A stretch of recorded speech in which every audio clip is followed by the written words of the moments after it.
Hello everyone, this is Neeraj Pandey and you are watching Study Commerce. In this video, I will discuss few MCQs related to business management. If you are NTA NET aspirant, this video is beneficial for you.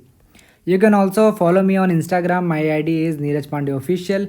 If you have any queries regarding my video, you can contact me here.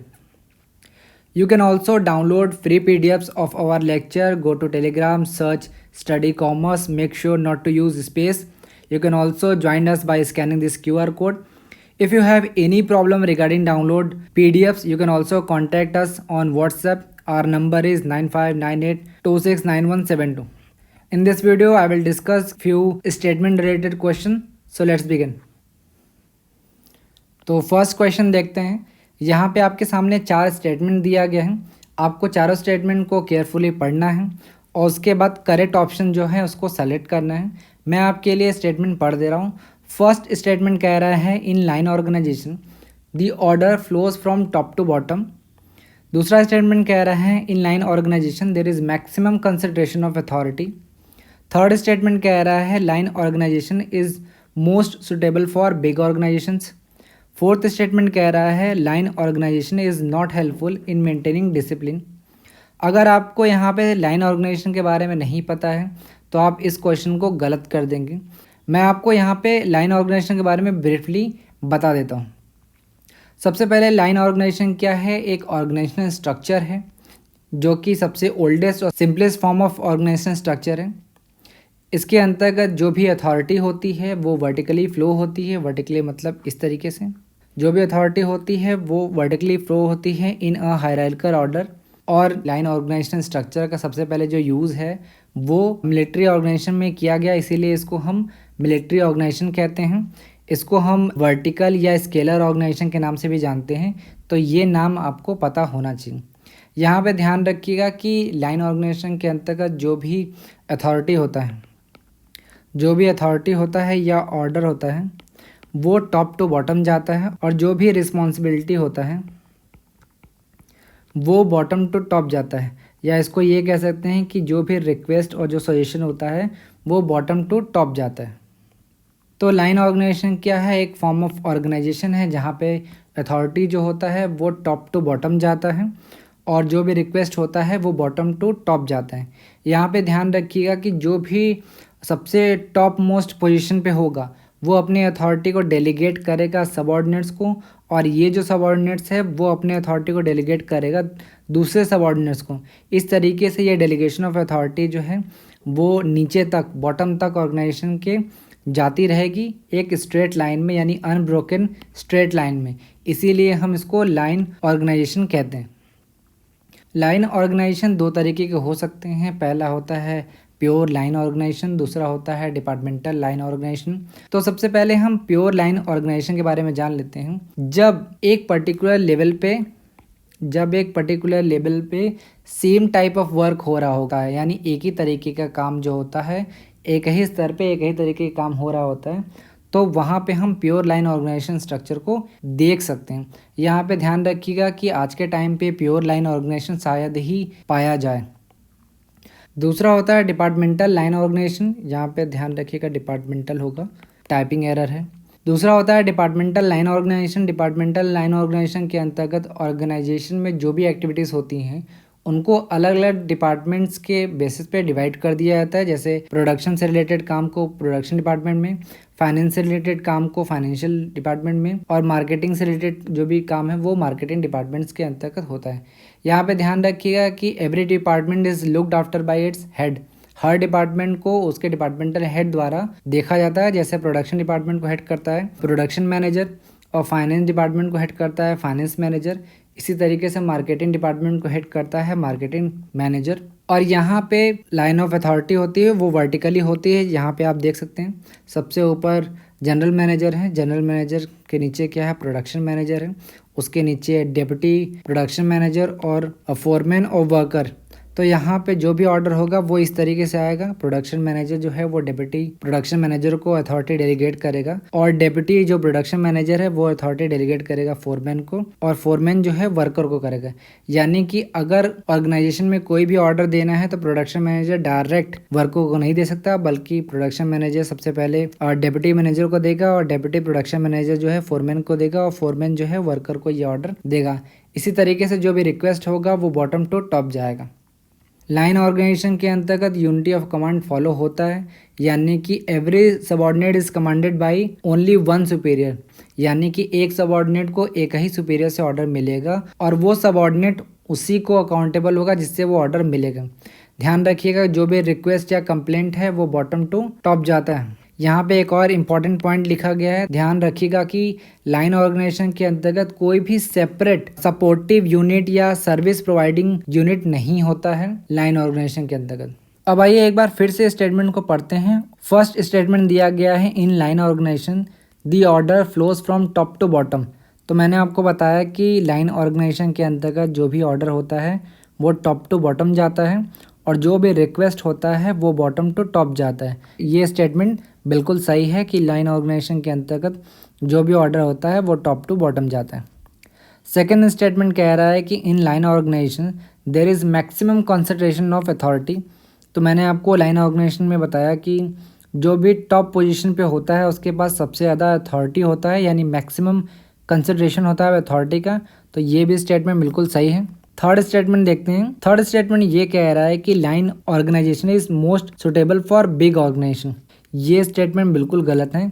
Line organisation big organisation के लिए बिल्कुल भी suitable नहीं है, क्योंकि आप imagine करके देखिए कि एक बहुत बड़ा ऑर्गेनाइजेशन है जहाँ पे डिसीजन जल्दी जल्दी लेना हो, वहाँ पे हर डिसीजन के लिए टॉप अथॉरिटी के पास जाना हो, तो वहाँ पे ऑर्गेनाइजेशन ढंग से काम नहीं कर पाएगा।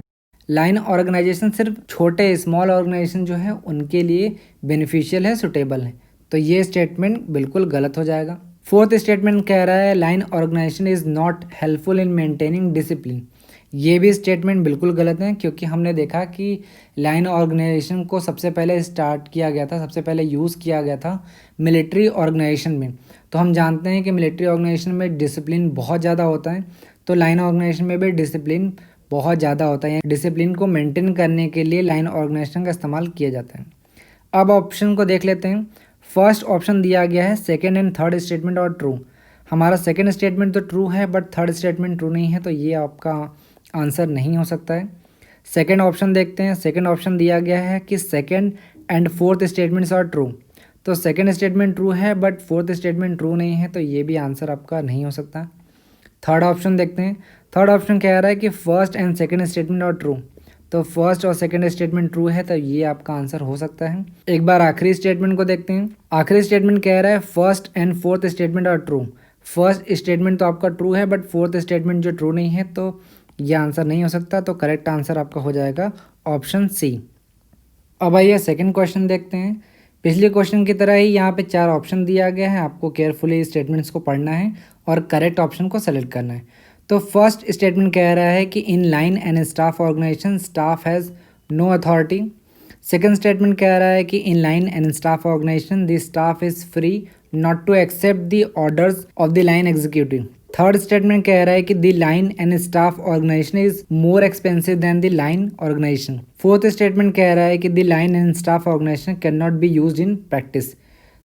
तो एक बार लाइन एंड स्टाफ ऑर्गेनाइजेशन को डिटेल में जान लेते हैं। लाइन और स्टाफ ऑर्गेनाइजेशन जो है एक इम्प्रूवमेंट है ऑफ द लाइन ऑर्गेनाइजेशन, यानी लाइन ऑर्गेनाइजेशन की कमियों को दूर करने के लिए ही लाइन एंड स्टाफ ऑर्गेनाइजेशन का विकास किया गया था।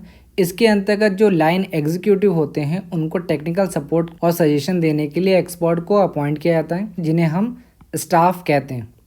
यहाँ पे ये ध्यान रखिएगा कि ये जो एक्सपर्ट हैं ये केवल सजेशन देने का काम करते हैं, सलाह देने का काम करते हैं।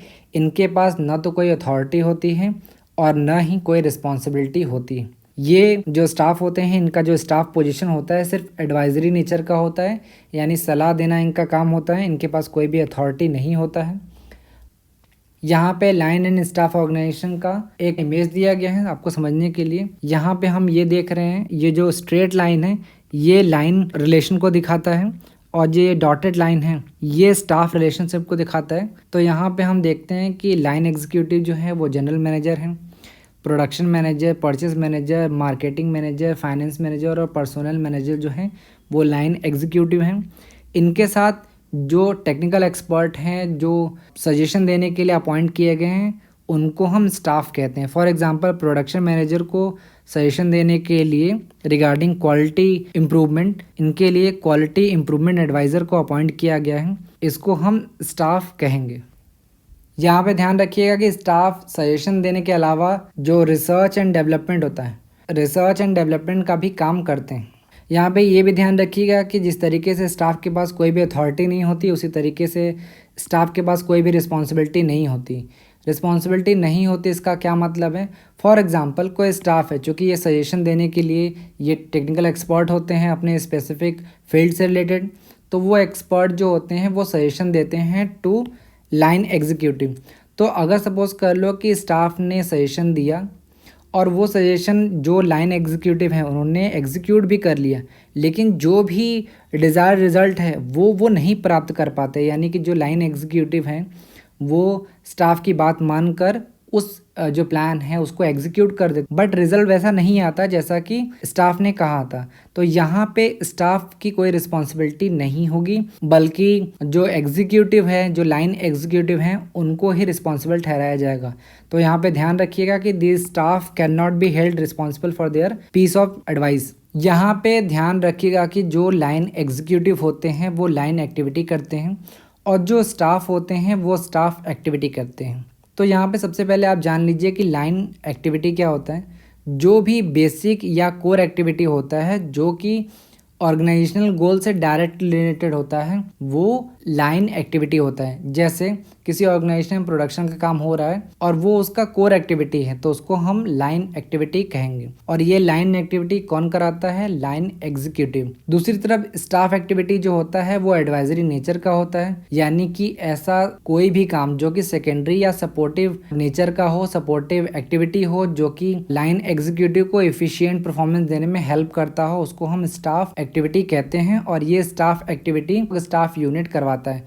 अगर हम नेचर ऑफ वर्क के बेसिस पे अगर स्टाफ पर्सनल को हम ब्रॉडली डिवाइड करें तो उसको हम 3 कैटेगरी में डिवाइड कर सकते हैं। यानी स्टाफ पर्सनल जो है वो 3 तरीके के हो सकते हैं। पहला है पर्सनल स्टाफ, दूसरा है स्पेशलाइज्ड स्टाफ और तीसरा होता है जनरल स्टाफ। स्टाफ पर्सनल के बारे में सबसे पहले जान लीजिए कि ये प्रोफेशनल होते हैं, विशेषज्ञ होते हैं जो कि लाइन एग्जीक्यूटिव को एडवाइस और असिस्ट करते हैं, और इनके पास ना तो कोई अथॉरिटी होती है और ना ही कोई रिस्पॉन्सिबिलिटी होती है ऑफ लाइन एक्टिविटी। तो सबसे पहले हम तीनों स्टाफ के बारे में जान लेते हैं। सबसे पहले पर्सनल स्टाफ के बारे में जानते हैं। पर्सनल स्टाफ वो स्टाफ होते हैं जो कि पर्सनलाइज्ड सर्विस देते हैं to the line executive. For example personal assistant या प्राइवेट सेक्रेटरी, ये क्या हैं? पर्सनल स्टाफ कहे जाते हैं। दूसरे होते हैं स्पेशलाइज्ड स्टाफ। स्पेशलाइज्ड स्टाफ जो होते हैं वो स्पेशलाइज्ड सर्विस प्रोवाइड करते हैं to the line executive. For example legal adviser या ऑडिटर्स, ये क्या हैं? स्पेशलाइज्ड स्टाफ होते हैं। तीसरे होते हैं जनरल स्टाफ जो जनरल सर्विसेज प्रोवाइड करते हैं to the line executive. For example personnel manager, purchase manager, research and development manager, ये क्या है? जनरल स्टाफ होते हैं। तो वापस से स्टेटमेंट को देखते हैं। फर्स्ट स्टेटमेंट कह रहा है कि in line and staff organisation this staff has no authority. तो मैंने आपको बताया था कि लाइन एंड स्टाफ ऑर्गेनाइजेशन के अंतर्गत जो भी स्टाफ होता है उसके पास ना तो कोई अथॉरिटी होता है और ना ही रिस्पॉन्सिबिलिटी होता है। तो ये स्टेटमेंट बिल्कुल सही है। सेकंड स्टेटमेंट देखते हैं। सेकंड स्टेटमेंट कह रहा है कि in line and staff organisation staff is free not to accept the orders of the line executives.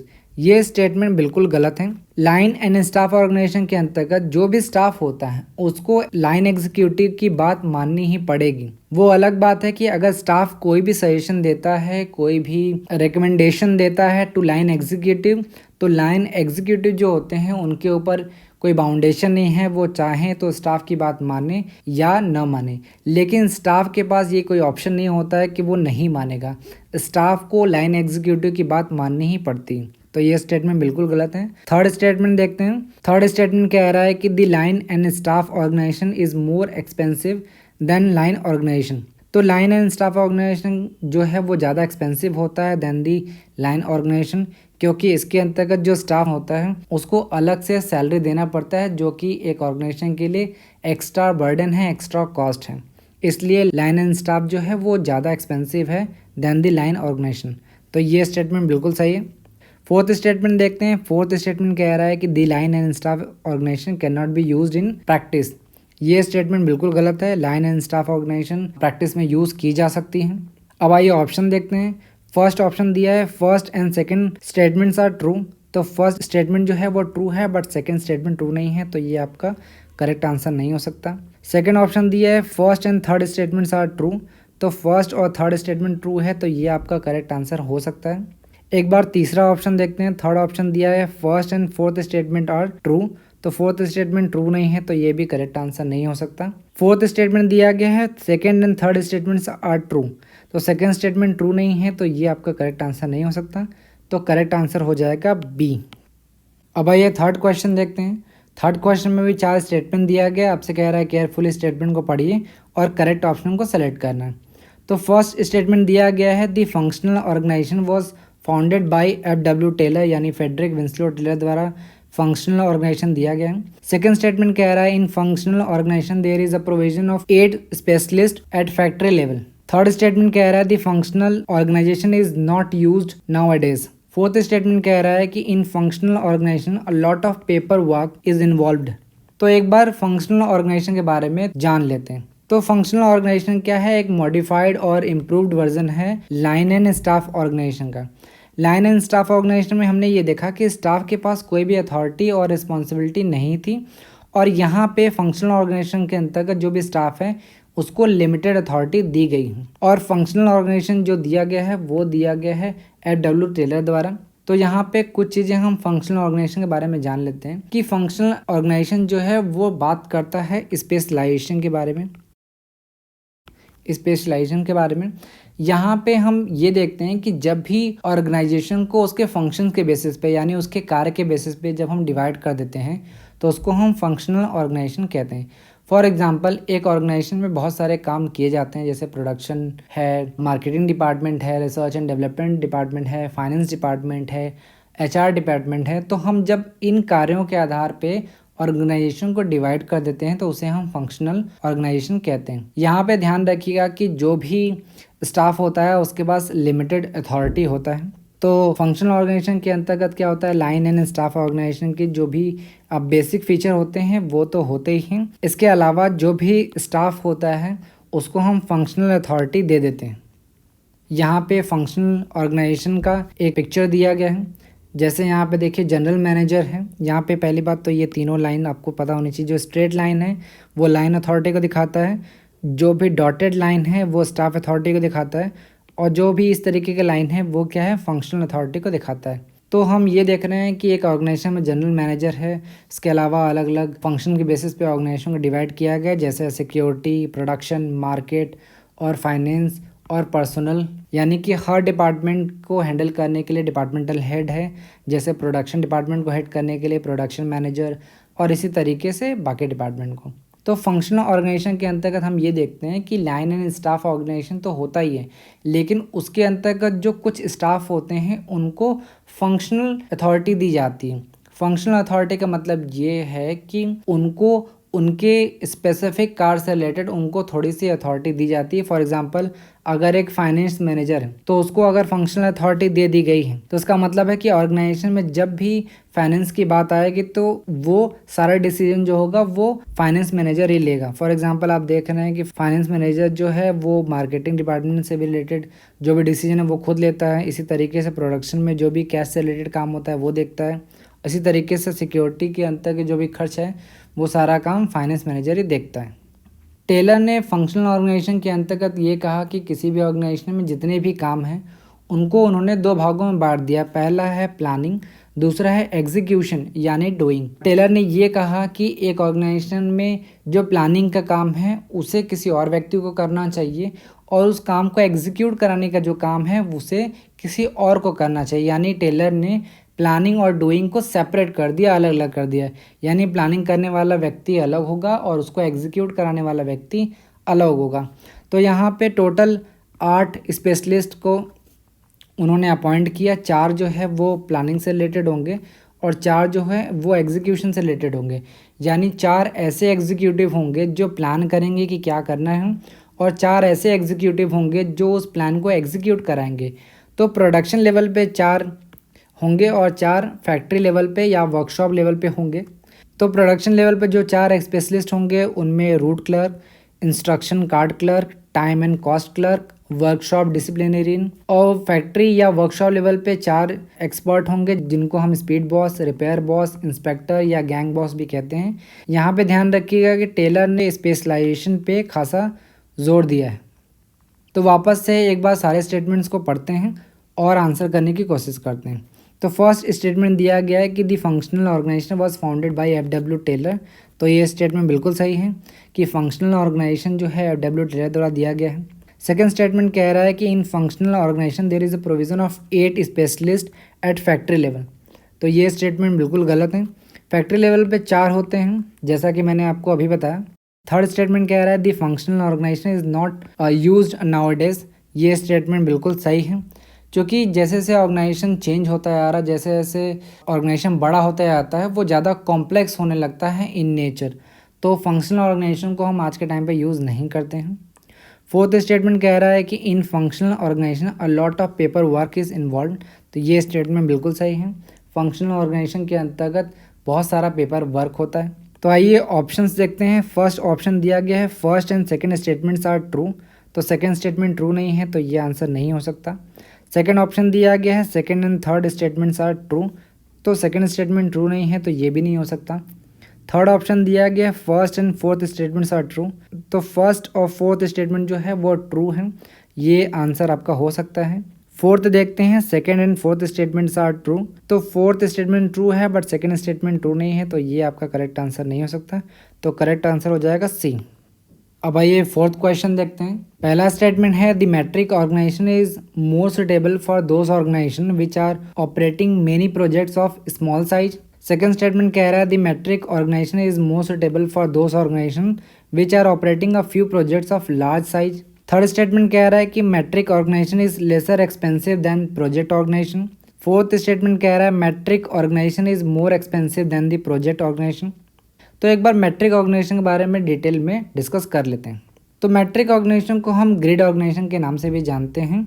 Matric organisation basically mixture है या कॉम्बिनेशन है प्रोजेक्ट ऑर्गेनाइजेशन और फंक्शनल ऑर्गेनाइजेशन का। यानी जब हम प्रोजेक्ट ऑर्गेनाइजेशन और फंक्शनल ऑर्गेनाइजेशन को ज्वाइंट कर देते हैं, मिला देते हैं, तो वो एक मैट्रिक ऑर्गेनाइजेशनल स्ट्रक्चर का फॉर्म ले लेता है। यहाँ पे प्रोजेक्ट ऑर्गेनाइजेशन के बारे में आपको पता होना चाहिए। तो स्टूडेंट्स सबसे पहले प्रोजेक्ट ऑर्गेनाइजेशन के बारे में थोड़ा सा हम जान लेते हैं। तो जब एक इंटरप्राइज जो होता है एक या एक से अधिक प्रोजेक्ट को लेता है तो उसके लिए वो प्रोजेक्ट ऑर्गेनाइजेशन क्रिएट करता है। यहाँ पे स्टूडेंट्स ये ध्यान रखिएगा कि जो प्रोजेक्ट ऑर्गेनाइजेशन है वो बिग प्रोजेक्ट के लिए बनाए जाते हैं, यानी कि जो मेजर वर्क होता है उसके लिए बनाए जाते हैं। For example construction of a new bridge और ऑफिस बिल्डिंग, डैम या हॉस्पिटल या आप रोड देखते हैं जैसे नेशनल हाईवे जो हैं, वो क्या है, एक ब्रॉड प्रोजेक्ट है, एक मेजर वर्क है।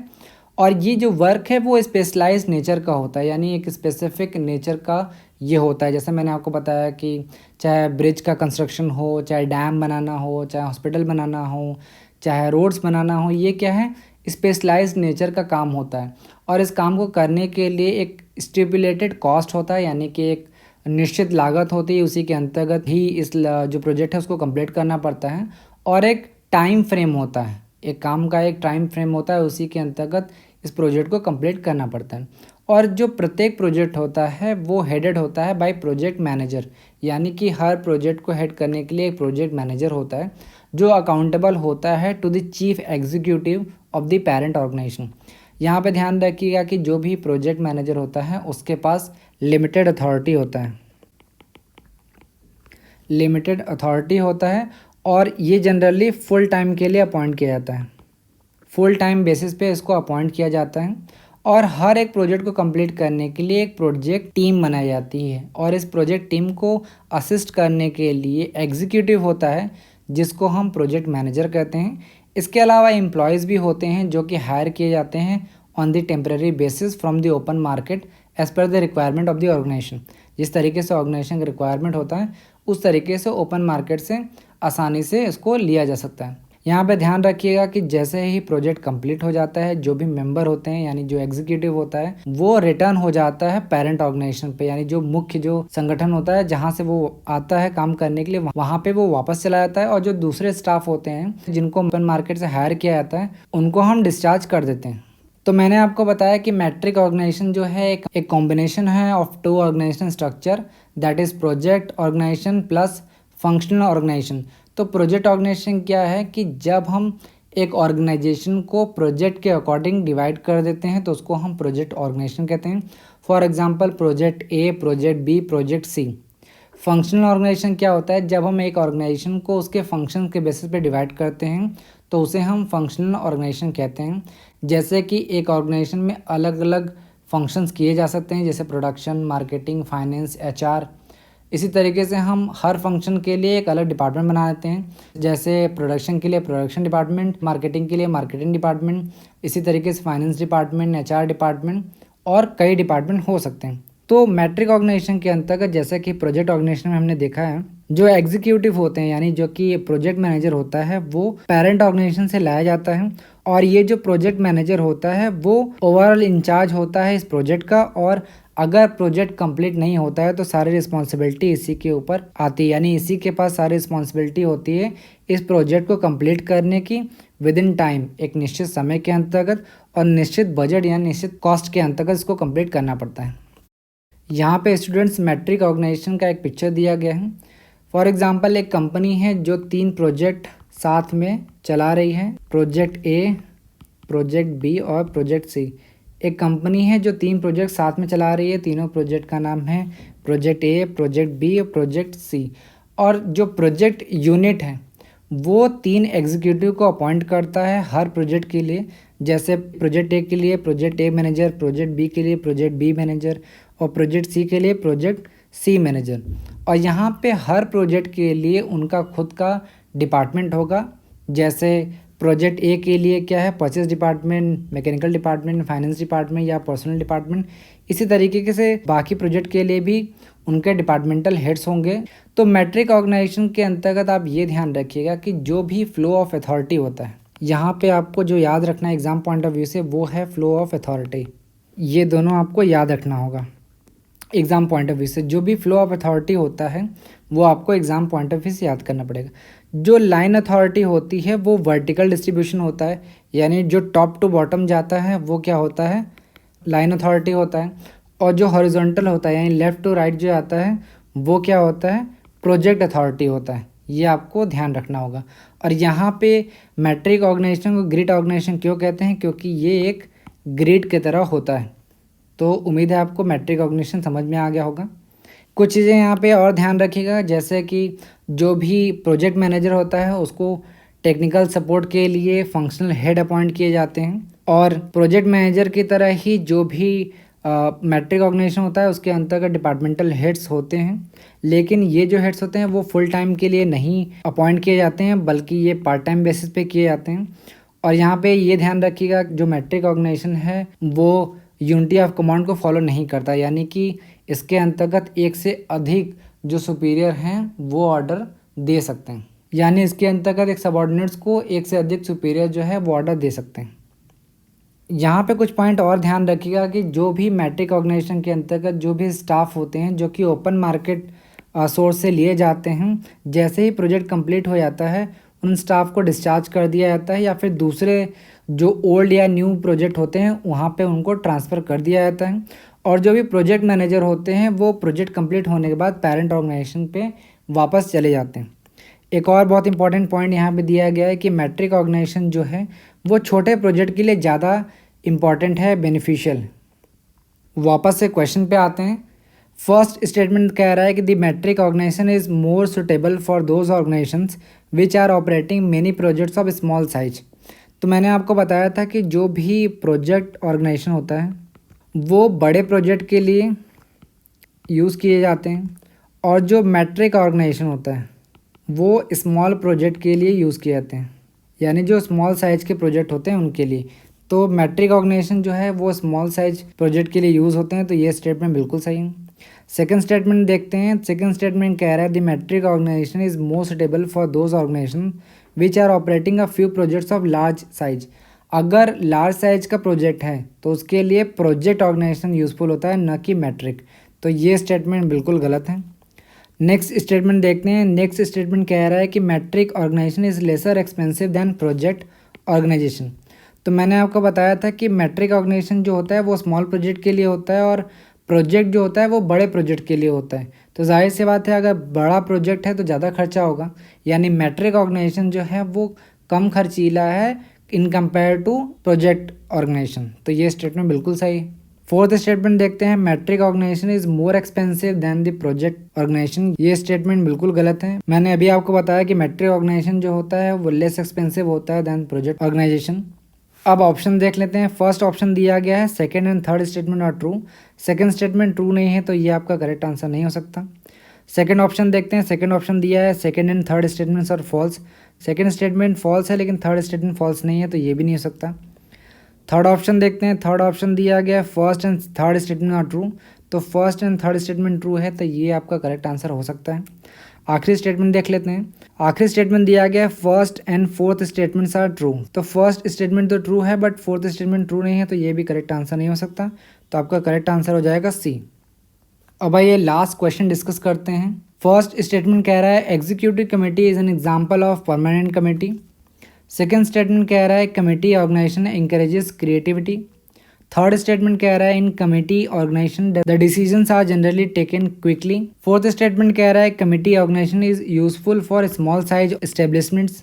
एक बार कमेटी के बारे में जान लेते हैं। Committee refers to a group of two or more person constituted for a specific purpose. यानी कमेटी क्या है?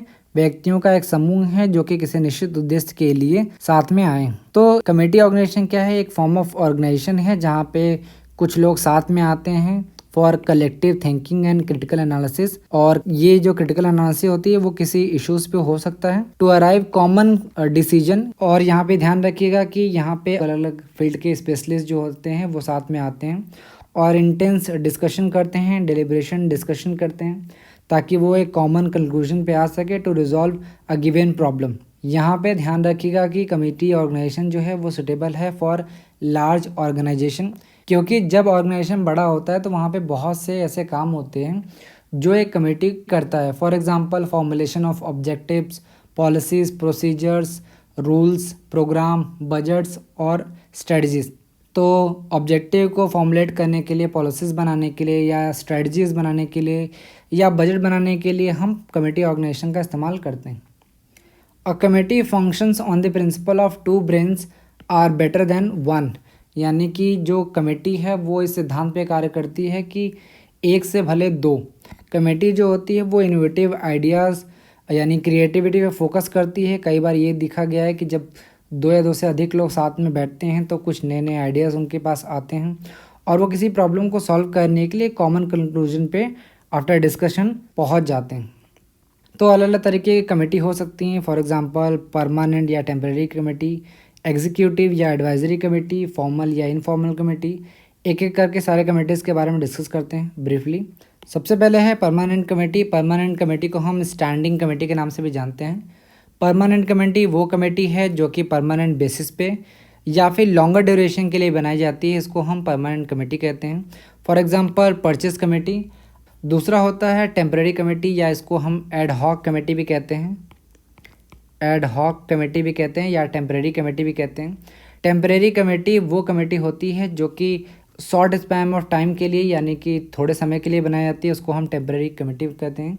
और जैसे ही वो पर्पस जो स्पेसिफिक पर्पस होता है वो पर्पस कंप्लीट हो जाता है, ये जो कमेटी है वो डिसॉल्व कर दी जाती है। For example inquiry committee. Next है एग्जीक्यूटिव कमेटी। एग्जीक्यूटिव कमेटी को हम लाइन कमेटी भी कहते हैं। एग्जीक्यूटिव कमेटी जो होती है वो हाई पावर कमेटी होती है जिसके पास अथॉरिटी होता है to take decision and get them executed. यानी कि एग्जीक्यूटिव कमेटी के पास ये अधिकार होता है कि वो कोई भी निर्णय ले सकता है और उसका क्रियान्वयन भी कराया जा सकता है, यानी उसको एग्जीक्यूट भी कराया जा सकता है। जैसे परचेस कमेटी क्या है? एक एग्जीक्यूटिव कमेटी है और एग्जीक्यूटिव कमेटी जो होती है एक परमानेंट कमेटी होती है।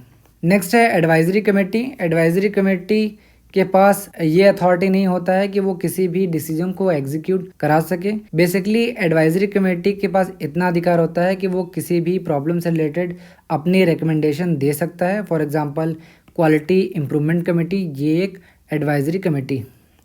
नेक्स्ट है फॉर्मल कमेटी।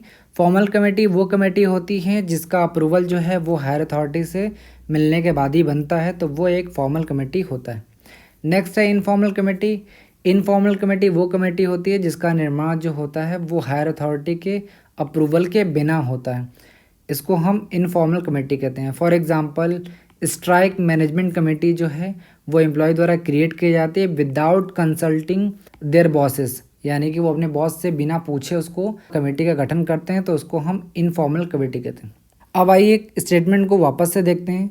फर्स्ट स्टेटमेंट कह रहा है कि executive committee is an example of permanent committee.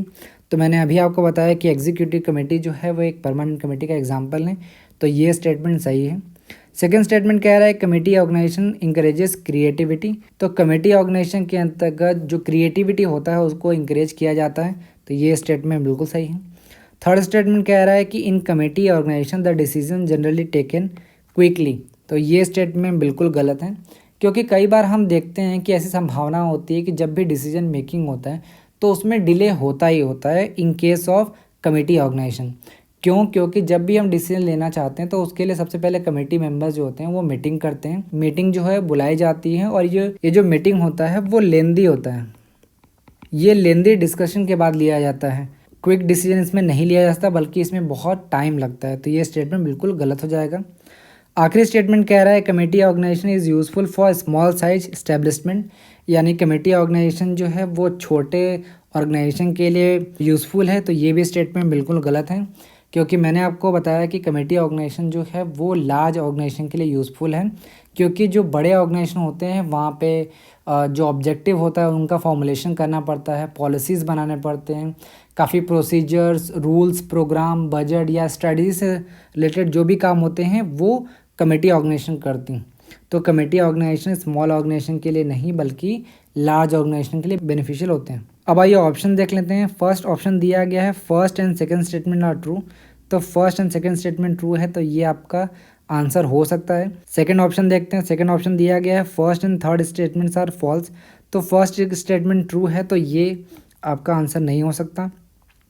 Third option देखते हैं। थर्ड ऑप्शन दिया गया है first and fourth statements are true, first statement true है बट फोर्थ स्टेटमेंट ट्रू नहीं है, तो ये भी आपका आंसर नहीं हो सकता।